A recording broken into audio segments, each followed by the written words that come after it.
Bismillahirrahmanirrahim. Assalamualaikum warahmatullahi wabarakatuh. Selamat pagi anak-anakku semuanya. Alhamdulillah kita masih dipertemukan pada mata pelajaran Al-Quran Hadis pada pagi hari ini. Nah, sebelum kita mengawali pembelajaran, marilah kita membaca doa sebelum belajar. Bismillahirrahmanirrahim. Raditu billahi rabba wa bil islami dina wa bi muhammadin nabiyya wa rasula rabbi zidni ilman warzuqni fahman amin. Anak-anakku semuanya, semoga kita dipermudah dalam memahami ilmu yang akan kita bahas pada pagi hari ini. Anak-anakku semuanya masuk pada pagi hari ini? Alhamdulillah, inilah keberkahan dari istimewanya ilmu yang akan kita pelajari. Nah, materi yang akan kita bahas pada pagi hari ini yaitu tentang kubaca Al-Quran dengan benar. Nah, materi ini berisi apa sih? Berisi tentang ini. Yap, itu adalah ilmu tajwid. Nah, anak-anakku semuanya, kalian pasti tahu ya, hukum dari ilmu tajwid itu apa? Ya, fardu kifayah. Kemudian, ketika kita membaca Al-Quran dengan mempraktekkan kaidah-kaidah tajwid yang benar, itu hukumnya apa anak-anakku semua? Iya, 100, yaitu fardu ain. Nah, oleh karena itu, bagi kita yang sedang belajar dalam mempraktekkan kaidah-kaidah tajwid dengan benar, maka kita harus memiliki kewajiban dalam mempelajari ilmu tajwid. Nah, kalau bagi orang yang sudah bisa membaca Al-Quran lancar, makhorijul hurufnya benar, kemudian bacaan panjang pendeknya sesuai, namun tidak mengetahui nama dari hukumnya, itu tidak apa. Karena kembali lagi itu, hukum dari ilmu tajwid itu adalah fardu kifayah. Oke, nah anak-anakku semuanya, marilah kita merenungkan. Sebelum kita mempelajari, supaya kita semangat dalam mempelajarinya, kita harus tahu apa sih manfaat yang akan kita pelajari, apa manfaat yang akan kita dapat. Ketika kita mempelajari ilmu tajwid ini, kita akan terhindar dari kesalahan-kesalahan ketika kita membaca Al-Quran. Apa sih kesalahan yang sering kita ketahui? Seperti contohnya, kita membaca Al-Quran dengan menggunakan huruf yang salah, makhorijul hurufnya salah, maka kita bisa mengubah makna, bisa mengubah arti dari kalimat ayat Al-Quran itu, hurufnya bahkan, itu sama artinya kita mengubah ayat Al-Quran. Sehingga itu tidak boleh. Maka karena itu kita harus semangat dalam mempelajari ilmu tajwid ini. Nah, di dalam materi ku baca Al-Quran dengan benar ini, ada apa saja sih ilmu tajwid yang perlu kita pelajari? Ada 4 teman-teman. Ada apa sih 4 ini? Yaitu ada mad silah, mad badal, kemudian ada mad tamkin, kemudian terakhir ada mad farku. Semuanya ini adalah cabang dari mad far'i. Nah, anak-anakku semuanya, nanti di dalam pembelajarannya, Ibu memberikan inovasi yang menarik, yang mana kita nanti akan mempelajari suatu video pembelajaran yang sudah Ibu buat. Kalian juga bisa menyimak, mencermati bacaan-bacaan di modul kalian. Kemudian setelah itu, Ibu akan mengajak kalian berdiskusi ringan. Yaitu tentang apa? Tentang ini, hukum mat tadi, mat silah, mat badal, mat tamkin, dan juga ada mat farku. Nah, nanti kalian akan Ibu berikan surat pendek atau ayat dari bacaan Al-Quran. Kalian nanti bisa mengidentifikasinya. Kemudian kalian bisa mempraktekkan kepada teman sebangku kalian. Nah, kelompoknya cukup sebangku aja ya. Nah, ada yang ingin ditanyakan? Belum ya? Kalau belum, selamat menyaksikan videonya. Dicermati ya anak-anakku semuanya.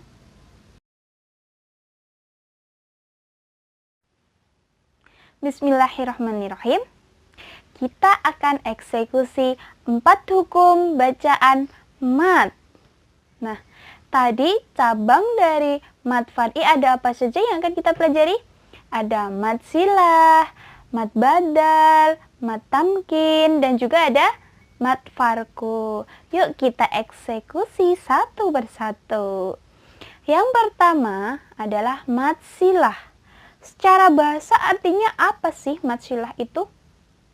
Mad artinya panjang, silah artinya hubungan.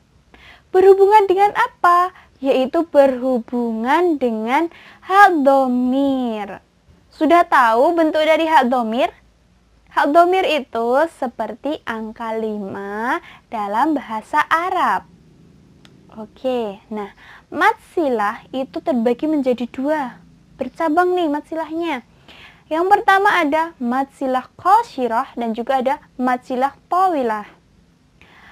Mad silah qashirah secara bahasa artinya adalah mad tadi panjang, silah artinya hubungan, qashirah itu artinya pendek.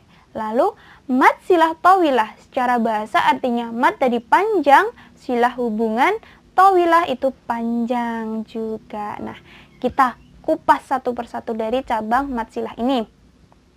Kita awali dari yang pertama, yaitu adalah mad silah qashirah. Mad silah qashirah itu tadi artinya dalam bahasa adalah mad panjang, silah hubungan, qashirah itu adalah pendek. Sehingga secara istilah artinya adalah bacaan panjang dari hak dhamir ketika bertemu huruf hijaiyah yang harokatnya hidup kecuali hamzah. Cara mudahnya adalah adanya hak dhamir yang diampit oleh 2 huruf hijaiyah berharokat hidup. Yang sesudahnya itu harus selain hamzah, dibacanya 2 harokat saja. Nah, langsung ke contohnya ya. Contohnya di surat Al-Lahab ayat 2. Yaitu ada kata malahu wa ma kasaba. Dibacanya malahu wa ma kasab. Malahu wa ma kasab. Satu lagi. Malahu wa ma kasab. Itu panjangnya 2 ya, nggak boleh terlalu pendek dan juga nggak boleh terlalu panjang. Lanjut kita kupas yang mad silah tawilah. Mad silah tawilah tadi artinya apa? Mad panjang, silah hubungan, tawilah panjang juga. Sehingga secara istilah artinya adalah bacaan panjang dari hak dhamir yang bertemu dengan huruf hijaiyah berharokat hidup. Huruf hijaiyahnya apa? Yaitu hamzah. Jadi cara mudahnya adalah adanya hak dhamir bertemu dengan hamzah berharokat hidup. Nanti dibacanya 4 atau 5 harokat. Contohnya di dalam surat Al-Humazah ayat ketiga. Bacaannya adalah malahu akhladah.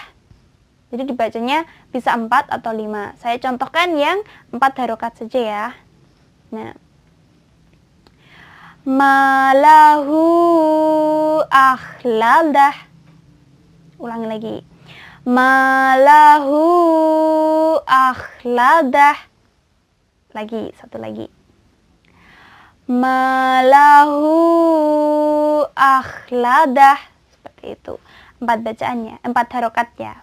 Seperti dalam satu bacaan, kita tidak boleh mencampurkan. Oh, dalam satu bacaan ada mad silah tawilah. Dibaca 4. Lalu yang kedua dibaca 5. Jadi nggak boleh ya kayak gitu. Harus konsisten pakai 4 atau 5 dalam satu kali bacaan. Nah, itu tadi materi tentang mad silah. Kita lanjut yang kedua, yaitu mengenai mad badal. Mad badal secara bahasa artinya mad panjang badal pengganti. Yang diganti apa sih? Yang diganti adalah hamzah sukun menjadi mad. Itu hamzah sukun menjadi huruf mad. Lalu secara istilah apa ya? Secara istilah mad badal artinya adalah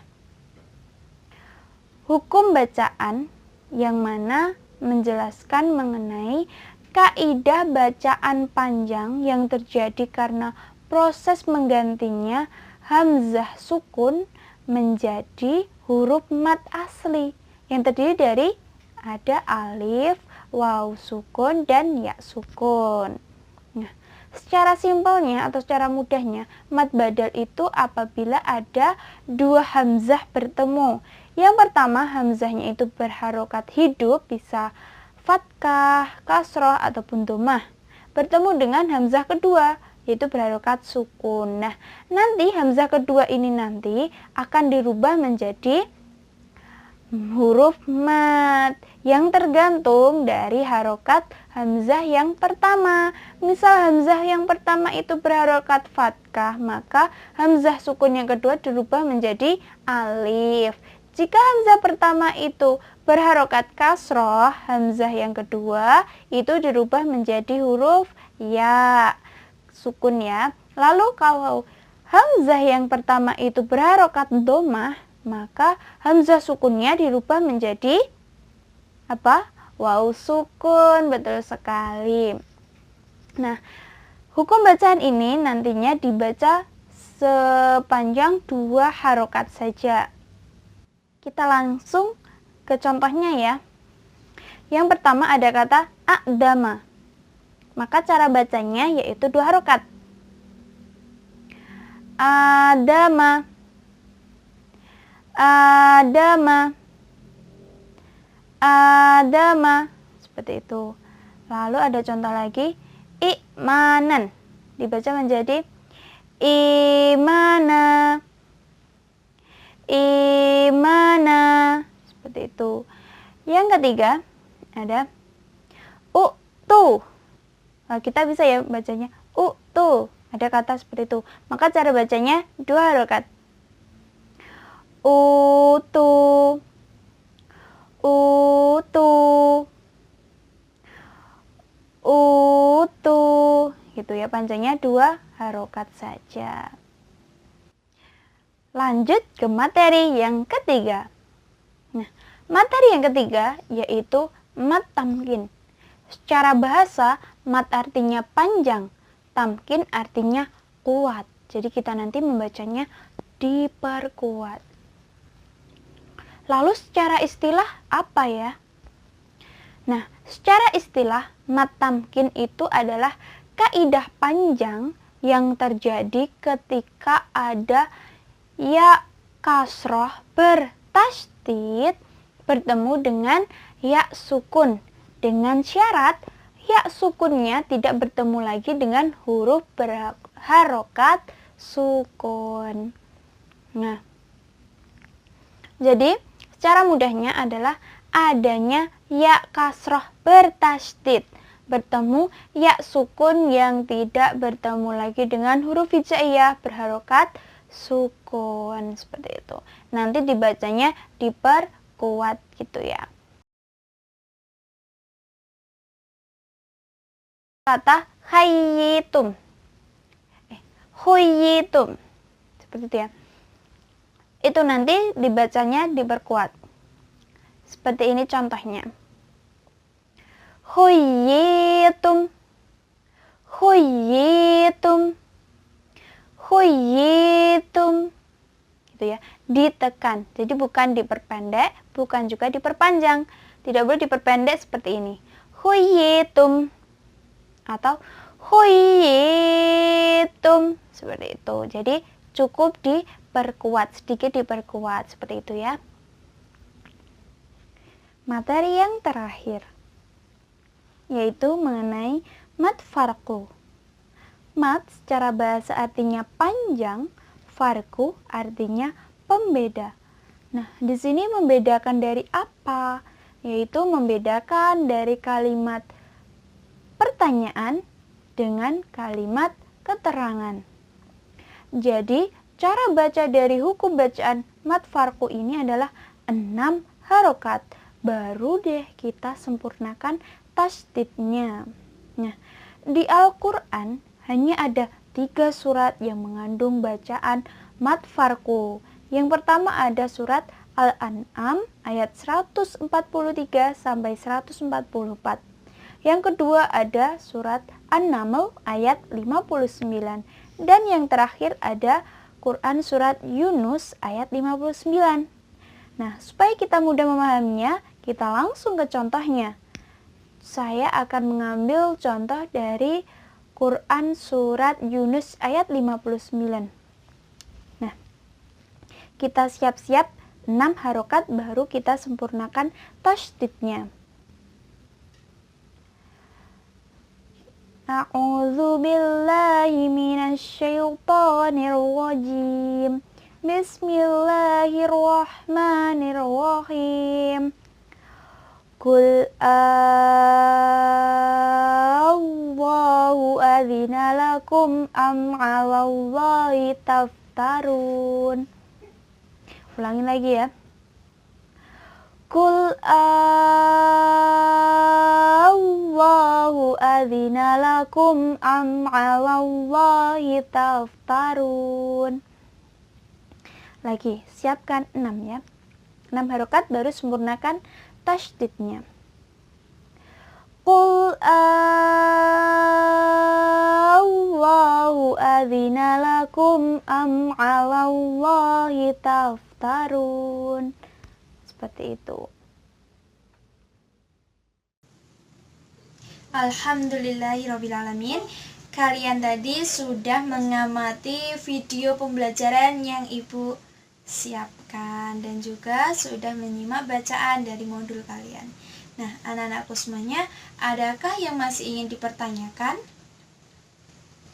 Oh iya, Mas Hadi, apa Mas yang dipertanyakan? Tentang mad badal. Oke. Itu ya tentang penulisan hamzah ya sama alif. Yang benar tuh gimana? Oh iya, nggak usah bingung-bingung ya kalau kalian itu ingin mencari hukum bacaan mad badal. Kalau di Al-Quran kita di Indonesia itu mengenai mad badal itu langsung ditulis. Jadi nggak ditulis 2 hamzah gitu, nggak. Misal kalau ada hamzah yang pertama itu fathah, maka selanjutnya langsung ada, nggak selanjutnya, tapi hamzahnya itu berharokat yang tegak seperti itu mad badal. Lalu yang kedua, jika ada hamzah berharokat kasroh, maka selanjutnya langsung ya sukun. Kemudian yang ketiga, jika ada hamzah berharokat dhammah, maka diikuti wawu sukun langsung. Kalau di Quran Utsmani biasanya ditulisi hamzah langsung gitu, hamzah semuanya. Jadi ada 2 hamzah. Oke, ada yang lain? Udah cukup, Mas? Oke, lanjut ya. Oke, karena kita sudah dan karena ini waktunya ternyata tidak mencukupi, kalian nanti bisa berdiskusi sama teman mengenai bacaan, terus kenapa bisa dikatakan mad silah, mad badal, kemudian mad tamkin, dan mad farku kepada temannya. Kemudian bacaannya udah benar apa belum, panjang pendeknya. Kalau sudah, kalian isi di lembar kerja yang nanti Ibu bagikan. Nah, kalau udah selesai, diserahkan ke Ibu Guru. Oke, selamat mengerjakan.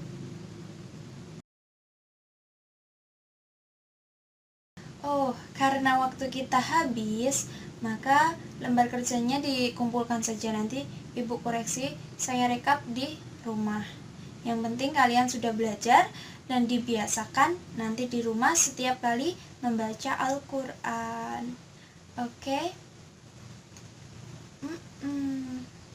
Oke, sekarang ada yang ingin ditanyakan lagi sebelum ditutup? Tidak ada. Alhamdulillah, jadi sudah paham ya. Semoga semuanya sudah paham. Oke, anak-anakku semuanya, minggu besok sudah ganti materi ya. Insyaallah ganti materi mengenai isi kandungan Al-Quran dan juga hadis salah satu surat. Nah, marilah kita tutup pertemuan pada pagi hari ini dengan membaca hamdalah. Alhamdulillah.